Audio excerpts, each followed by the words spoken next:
Salut à tous, je m'appelle Katia, bienvenue dans cette nouvelle vidéo. Aujourd'hui, je voulais un peu partager avec vous ce que je pense de la perte de poids, de la perte de graisse en faisant du sport. Si vous êtes abonné à mon compte Instagram, vous savez certainement que je fais du sport, que je vais à la salle de sport très régulièrement depuis des années. D'ailleurs, si vous n'êtes pas abonné, je vous invite vraiment à aller vous abonner parce que je prévois de partager de plus en plus de choses sur Instagram aussi. Je me rappelle plus combien de temps, il y a 4 ans, 5 ans ou 6 ans, j'ai commencé à faire du sport, j'allais à la salle de sport et à l'époque, en fait, le but pourquoi je l'ai commencé, c'est parce que justement, je voulais améliorer physiquement mon corps. Je voulais perdre la graisse, m'affiner et prendre un petit peu de volume là où je le voulais. Donc mon but à la base était purement esthétique, c'était vraiment pour avoir un joli corps. C'est vrai que quand on est très jeune, la question de santé, on s'en fout un peu. On se dit, globalement, quand on est jeune, souvent on est en très bonne santé. Donc tout ce qui se passe, on se dit, oh, de toute façon, je suis en bonne santé. En fait, la santé ne nous intéresse pas tant que ça quand on commence à faire du sport. C'est plus, voilà, parce que c'est aussi sur les réseaux sociaux et partout, c'était très à la mode d'aller à la salle de sport, d'être fitness. Enfin bref, en fait, on s'en fout, mais c'est pour dire que quand j'ai commencé à faire du sport, j'ai voulu le faire vraiment pour perdre la graisse. Et que ce soit le coach à la salle de sport, les influenceurs que je voyais sur YouTube ou Instagram ou les gens que je côtoyais dans ma vie, tout le monde disait que pour perdre de la graisse, pour perdre du poids, il faut manger moins et bouger plus. En gros, il faut dépenser plus d'énergie que ce que vous consommez. Et j'ai très longtemps cru en cette théorie et ça m'a fait perdre vraiment énormément de temps. Dans ma tête, en fait, c'était que vu que si j'avais de la graisse un petit peu là où je le voulais pas, que j'avais pas encore parfait, c'est parce que je bougeais pas assez et parce que je mangeais trop. Ou en tout cas, je mangeais mal. Au fur et à mesure que je progressais dans mon sport, je commençais à me renseigner sur l'alimentation, je voyais quels étaient les plats qu'il fallait manger, quels sont les aliments qu'il faut pas manger. Je suivais un petit peu tous ces influenceurs fitness qui conseillait tel ou tel mode d'alimentation. J'avais mon application Fat Secret où je rentrais tous mes trucs, mes calories. J'ai commencé à bien comprendre ce que c'était les protéines, les lipides, les glucides. J'avais même commencé à acheter des protéines, des BCAA, tout ce truc qu'on nous vend sur les réseaux sociaux et partout, tous les influenceurs fitness, bien évidemment, c'est leur travail, c'est leur gagne-pain. Donc, ils vont vous proposer d'acheter des BCAA, des plantes de gélules, des compléments alimentaires pour le sport, pour perdre plus rapidement du poids, pour augmenter votre métabolisme, les shakes protéinés, les shakes qui remplacent le repas, c'est plein de trucs comme ça que vous voyez sur le réseau et qu'en fait, il faut jamais acheter ça, c'est des conneries qui servent à rien, c'est juste fait pour faire du business et pour vous prendre votre argent.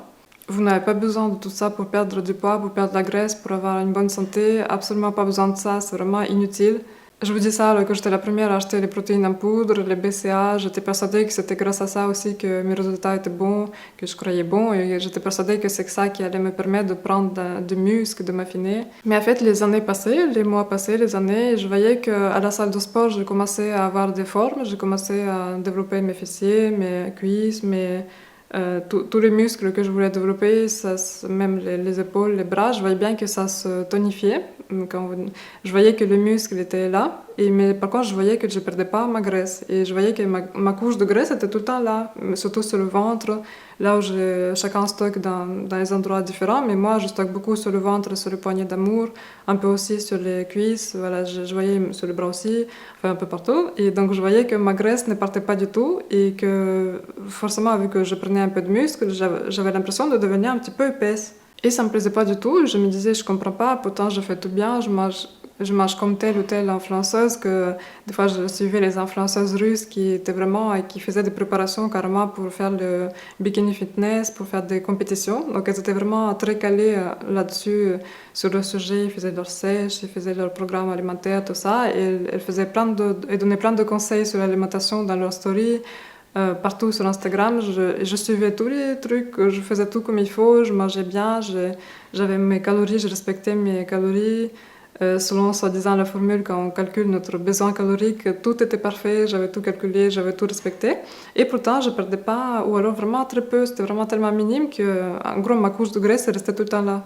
Et pourtant, je faisais beaucoup de sport, je faisais de la musculation 3 à 4 fois par semaine, plus je faisais aussi du cardio 1 à 2 fois par semaine. J'étais vraiment très active et je peux pas dire que je trichais parce que vraiment mes séances sportives étaient très intenses. Et à force d'écouter tous ces influenceurs, j'étais aussi persuadée que le fait de manger tous les 2-3 heures, c'était très bon pour moi et que c'est ça qui permettrait de regagner du muscle. Et j'étais rentrée dans une paranoïa que je croyais que si je mangeais par exemple à midi, que si à 14-15 heures je mange pas, J'étais persuadée que mes muscles allaient fondre, que j'allais perdre tous mes résultats. Quand je pense maintenant, ça me fait vraiment rigoler parce que c'est n'importe quoi. Et pourtant, le nombre d'influenceurs qui vous disent que oui, si vous mangez pas pendant longtemps, que surtout souvent les hommes, ils aiment dire ça, les hommes bodybuilders, ils ont toujours l'habitude de manger tout le temps, toutes les 2-3 heures, et ils vont vous dire qu'ils mangent comme ça.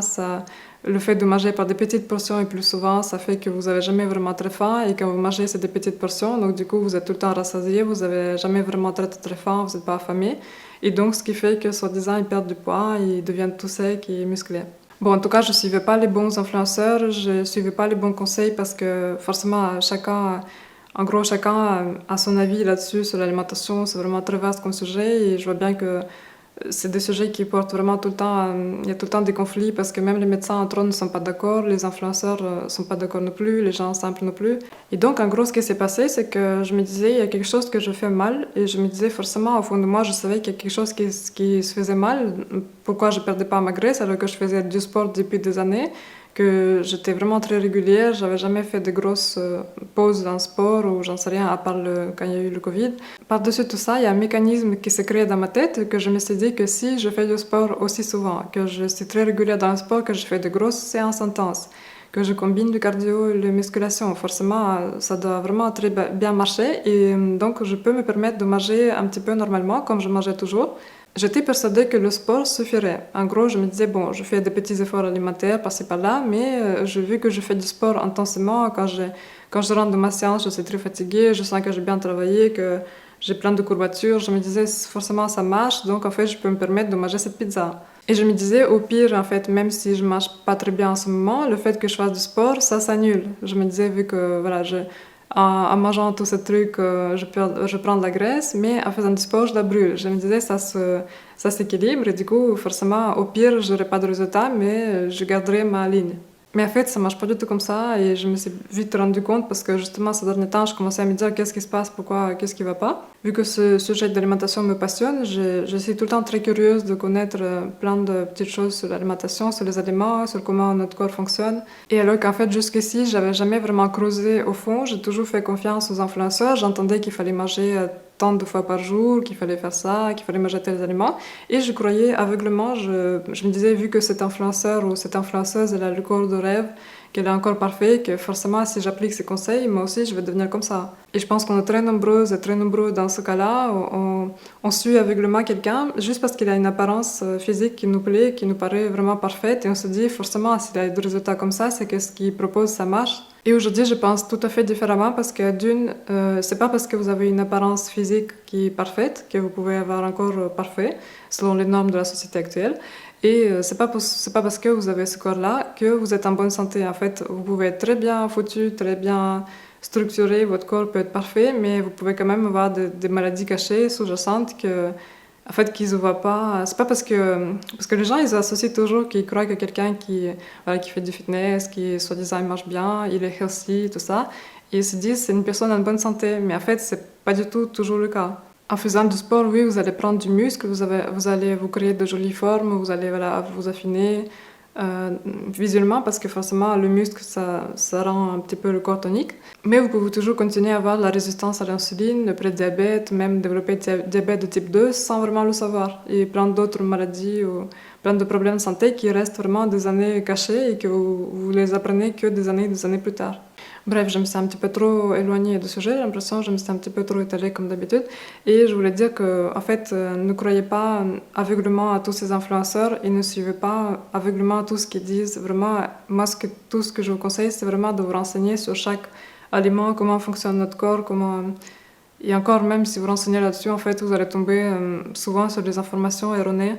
Donc, si vous regardez cette vidéo et que vous avez vraiment envie de perdre de la graisse, perdre du poids, quel que soit le poids que vous voulez perdre, même si c'est juste un petit peu comme moi j'avais, perdre la graisse un petit peu autour du ventre, ou en fait, quel que soit votre objectif de perdre de poids, perdre de graisse, il y a un seul truc qui marchera, c'est l'alimentation, et c'est pas n'importe quelle alimentation.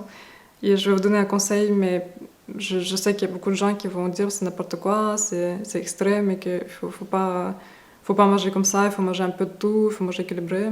Mais moi aujourd'hui j'ai trouvé quelque chose qui marche et je compte creuser là-dedans et je compte vraiment continuer parce que depuis plusieurs mois que je me nourris comme ça marche, il n'y a aucun doute. C'est que depuis que j'applique ce conseil que ça marche. Et donc le conseil le suivant, c'est de diminuer très fortement, voire presque exclure les glucides que vous mangez. C'est-à-dire que quand je parle de glucides, je parle surtout des céréales, même les flocons d'avoine que tous les influenceurs ils adorent. Moi j'étais fan de flocons d'avoine le matin, je les mangeais sur tous les sauces. Et je pense que c'est ça qui me faisait gonfler, c'est ça qui m'empêchait de perdre cette graisse aussi. Donc tous les pains, les pâtes, que ce soit les pâtes complets ou les pains complets, tout ça c'est des conneries quand les gens vous disent qu'il faut manger du pain complet à la place du pain blanc. Ça c'est meilleur pour la santé, c'est meilleur pour la ligne, c'est de grosses conneries. En fait c'est exactement la même chose, que ce soit le pain complet ou le pain blanc, il se transforme en sucre dans notre corps. Oui, le pain complet il est un petit peu moins nocif, mais ça ne veut pas dire qu'il est bon en fait. Ça reste des farines complètes, des farines en gros tout ce qui est fait à base de farine, pain, pâtes, riz, des fruits, beaucoup de fruits. Ça aussi c'est une grosse erreur que j'en ferai une vidéo, que moi je commettais tout le temps cette erreur de croire que les fruits c'était sain, que c'était bon pour notre santé, qu'il fallait manger 5 fruits et légumes par jour comme on nous préconise, mais c'est loin d'être le cas, c'est pas du tout ça qu'il faut faire pour la santé. Le problème aussi c'est que les gens qui mangent beaucoup de fruits, ils mangent aussi à côté du pain, des pâtes, du riz, les glucides, tout ce qui est des patates, plein de choses comme ça qu'on mange tous les jours, les frites, les pizzas, bien évidemment, je parle même pas des pizzas, des hamburgers, de tous ces trucs-là, des desserts. Et si vous voulez perdre la graisse, il faut vraiment limiter ça très, très, très, très fortement. Vraiment, il faut vraiment que ce soit très minime dans votre alimentation et que la base de votre alimentation, ce soit les protéines et les graisses. Et aussi, il faut faire attention à tout ce qui est édulcorant. Si vous croyez en évitant les sucres, mais en mangeant des choses avec des édulcorants, vous pensez que c'est comme ça aussi que vous allez perdre de la graisse, que en fait on ne peut pas tromper notre corps quand vous avez le goût sucré en bouche, que ce soit un édulcorant ou sucre normal, ça fait souvent la même réponse au niveau de notre cerveau et ça peut potentiellement, ça a été prouvé par des études, que ça peut potentiellement aussi de créer le pic d'insuline et ça peut vous faire prendre du poids, prendre de la graisse, pareil de la même manière que le sucre. Et dans tous les cas, les édulcorants, il ne faut pas se leurrer, c'est pas quelque chose de très bon pour notre santé. C'est pas parce qu'il n'y a pas d'études qui vous disent que c'est safe, que voilà, il n'y a pas encore d'études qui disent que ça pourrait être mauvais pour la santé. Tout avec modération, tout est bon. Moi, je crois pas. Moi, je crois que quand on commence à manger des édulcorants, forcément, ça nous incite à continuer à aimer ce goût sucré et c'est pas une bonne chose. Donc moi, je veux dire ce qui a marché pour moi. J'ai vraiment fortement diminué tout ce qui est sucré. En fait, j'adorais le sucré, donc j'ai très fortement diminué tous les desserts. De toute façon, j'ai presque exclu. Ça m'arrive d'en manger de temps en temps, mais sincèrement, j'en veux de moins en moins. J'ai de moins en moins d'envie sucrée ou d'envie de conneries comme ça. Exclure tous les desserts, tout le sucre, quel que soit, même si c'est du sucre simple ou du sucre caché, parce qu'il peut être aussi dans certaines conserves ou dans plein de plats. De toute façon, il ne faut pas acheter les plats industriels parce qu'il y a souvent du sucre dedans et plein d'autres choses artificielles et chimiques. Exclure tous les pâtes, le riz, les glucides, en gros tous les glucides de toutes sortes, sauf quelques fruits et légumes, parce qu'il ne faut pas oublier que si vous continuez à manger des légumes, il y a aussi des glucides dedans. Et il ne faut pas avoir peur d'exclure les glucides. Beaucoup de gens vont vous dire oui, c'est dangereux pour la santé, il faut manger un peu de glucides, sinon c'est pas bien. Mais dites-vous une chose, c'est que les êtres, moi je ne crois pas parce que je mange comme ça depuis quelques temps, depuis plusieurs mois, et je me sens au top de la forme. Et aussi, ne croyez pas que les pâtes, le riz, le pain, ça a toujours eu disponible depuis que l'humanité existe. Pas du tout, ça fait très peu de temps. Si on prend toute l'humanité depuis le début et jusqu'à aujourd'hui, on voit bien que le pain, les pâtes, le pain, les choses comme ça fait très peu de temps qu'on en mange. En fait, avant, les êtres humains ne mangeaient pas ça. À la base de la base, les êtres humains, nos ancêtres, ils mangeaient de la viande, des produits animaux, un petit peu de fruits l'été quand il y avait des fruits, peut-être quelques légumes, vraiment quelques petites noix, des baies, voilà, des choses comme ça. Mais globalement, leur alimentation, elle était composée quand même de beaucoup de produits animaux et donc beaucoup de protéines et de graisses. Donc en fait, c'est un sujet très vaste et très difficile à expliquer parce que je n'ai pas le langage médical, je ne suis pas médecin. C'est très difficile pour moi de structurer ce sujet, mais en gros, il faut que vous compreniez que chaque groupe alimentaire, glucides, lipides, protéines, agissent différemment dans notre corps. C'est-à-dire que quand on ingère des protéines, c'est une chose qui se passe, et quand on ingère des graisses, c'est une autre chose qui se passe, et quand on ingère des glucides, c'est encore une autre chose qui se passe. Et en fait, quand on ingère des glucides, très souvent, vu que notre corps n'est pas fait en fait pour absorber de telles quantités de glucides qu'on absorbe aujourd'hui. Si quelqu'un qui est vraiment en parfaite santé, il peut se permettre de manger des fois des pâtes ou quelques tranches de pain. Les personnes qui se nourrissent mal depuis des années, s'ils continuent à manger comme ça, ils continuent à manger beaucoup de fruits, beaucoup de pain, de pâtes, enfin même pas beaucoup en fait, c'est juste tous les jours ils mangent du pain, après ils mangent une grosse assiette de fruits, après ils mangent encore des gâteaux, après encore je sais pas moi, du riz, plein de riz. Et en fait, il y a plein de choses comme ça qui vont à gérer. Et forcément, leur corps n'est pas fait pour s'adapter à ça. La perte de poids elle est beaucoup influencée par les hormones et pour que nos hormones fonctionnent comme il faut qu'on mange les bonnes choses. C'est-à-dire que si on mange beaucoup de glucides, ça va fortement perturber nos hormones. Parce que en fait, quand on ingère beaucoup de glucides, beaucoup de sucre, notre corps il fait vraiment un gros pic d'insuline. Et en fait, tout ça, après, c'est très compliqué de passer dans ce schéma, ce système. Moi, je voulais expliquer quelque chose de simple. En gros, si plus ou moins vous mangez de glucides, mieux c'est pour votre santé. Je sais que c'est encore très développé cette idée que sur l'assiette, il faut qu'il y ait trois choses, qu'il faut qu'il y ait des glucides, il faut qu'il y ait une portion de protéines.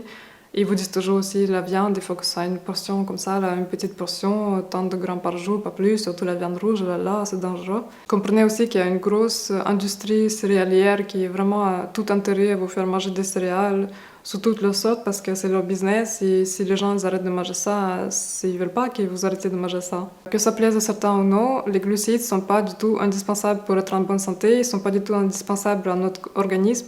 Ce qui est indispensable, c'est des protéines et des graisses. Pour faire simple, je vous conseille vraiment de vous intéresser à l'alimentation cétogène, à l'alimentation low carb ou l'alimentation très très pauvre en glucides. Et je trouve que malheureusement, il y a très peu de ressources dans la sphère francophone. Il y a beaucoup plus de ressources si vous parlez anglais, si vous vous débrouillez un petit peu en anglais. Il y a beaucoup plus de vidéos, beaucoup plus de sujets, beaucoup plus de médecins anglophones qui expliquent les choses. En tout cas, il faut faire ce qui marche pour vous. Si vous êtes persuadé que manger des céréales c'est très bon pour notre santé, que le quinoa, je sais pas moi, les graines, le riz brun, les pâtes complètes, les pains complets, c'est super et merveilleux pour nous. Bah, moi, je vous dis pas qu'il faut que vous arrêtiez de manger ça, vous mangez ce que vous voulez. Mais pour les gens qui sentent qu'il y a quelque chose qui va pas là-dedans et qui sentent que malgré tous les conseils qu'ils entendent et qu'ils appliquent, ils n'arrivent pas à perdre du poids, moi, voilà, c'est le conseil que je peux vous donner, c'est intéressez-vous à l'alimentation comme ça. À vraiment presque exclure les glucides de votre alimentation. Gardez les légumes, gardez les fruits, quelques fruits par-ci par-là. Et vraiment intéressez-vous aux produits animaux. Je sais que c'est très aussi décrié, qu'il faut manger végétal. Mais la plupart d'alimentation végétale, malheureusement, elle n'est pas adaptée à l'être humain. Moi, c'est mon avis, c'est comme ça que je pense. Et il y a aussi beaucoup de gens qui pensent comme ça, donc on sera certainement jamais d'accord. Mais chacun il pense et chacun applique pour lui ce qui lui convient. Je sais que personnellement, avant, j'avais peut-être peur de manger de la viande parce que, encore une fois, on attendait de partout que la viande rouge est cancérigène, elle est mauvaise pour le cœur, pour les artères, tout ça, les graisses saturées, c'est très, très mauvais pour nous. Les plein de choses que, en fait, j'ai envie de vous dire, depuis que je me renseigne là-dessus, je vois bien que beaucoup de choses qu'on croyait depuis qu'on est petit, qu'on entendait partout, beaucoup de ces choses sont fausses. Le sujet de la santé il est tellement vaste, il y a tellement d'informations et souvent on se sent vraiment perdu parmi toutes ces informations. Des fois on ne sait pas vers quelle chose se tourner parce qu'il y a des gens ils vont vous dire totalement l'inverse les uns des autres. Moi je préfère tester sur moi et voir comment mon corps réagit parce que ça c'est la meilleure... je m'en fous ce que les médecins disent ou ce que certaines études sponsorisées par plein de lobbies ils vous disent. Moi je m'en fous de ça à partir du moment que mon corps, je vois comment il réagit, je vois mes analyses sanguines, je vois bien comment je me porte au quotidien en mangeant de telle ou telle façon. Je sais comment je mangeais avant, je sais ce que je mangeais avant et je sais ce que je mange maintenant et je vois clairement la différence, il n'y a pas photo. Et je sais à quel point ça peut être désespérant et déstabilisant et vraiment démotivant de se rendre compte qu'on fait plein d'efforts et qu'on fait plein de sport et que malgré, soi-disant, la bonne alimentation qu'on nous conseille, on ne perd pas de poids, on ne perd pas de la graisse et on fait qu'au contraire de prendre de plus en plus de graisse chaque année. Donc c'est pour ça que je fais cette vidéo, pour peut-être aider quelques personnes qui sont désespérées et qu'elles cherchent vraiment qu'est-ce qui ne va pas en fait et qu'elles ne trouvent pas. Bah, peut-être que c'est ça la cause, et même très certainement, moi je crois que c'est ça la cause. Le sport pour perdre du poids, vous n'êtes même pas obligé de le faire. Le sport c'est bon pour la santé, pour plein d'autres choses, mais pour la perte de poids, c'est pas la meilleure des choses. Ça va juste accompagner et un petit peu motiver, ça va vous faire prendre un petit peu de muscle, ou voilà, ça va vous faire du bien sur d'autres aspects de la santé, mais vraiment pour la perte de poids en tant que telle, c'est l'alimentation qui va jouer le rôle principal. Juste en modifiant votre alimentation, même si vous êtes sédentaire, même si vous faites aucun sport, juste en modifiant votre alimentation, vous allez voir des résultats, vous allez perdre de la graisse. J'espère que vous avez compris ce que je voulais dire par cette vidéo, j'espère que ça n'a pas été trop brouillon. Si vous trouvez ça intéressant, laissez-moi les commentaires et dites-moi qu'est-ce que vous vouliez que je fasse comme d'autres sujets sur la santé, peut-être sur l'alimentation. Ou même d'autres choses, si vous avez des propositions à des sujets qui vous intéressent, n'hésitez pas à me laisser les commentaires. Merci d'avoir regardé jusqu'à la fin et moi je vous dis à très bientôt dans une nouvelle vidéo. Salut!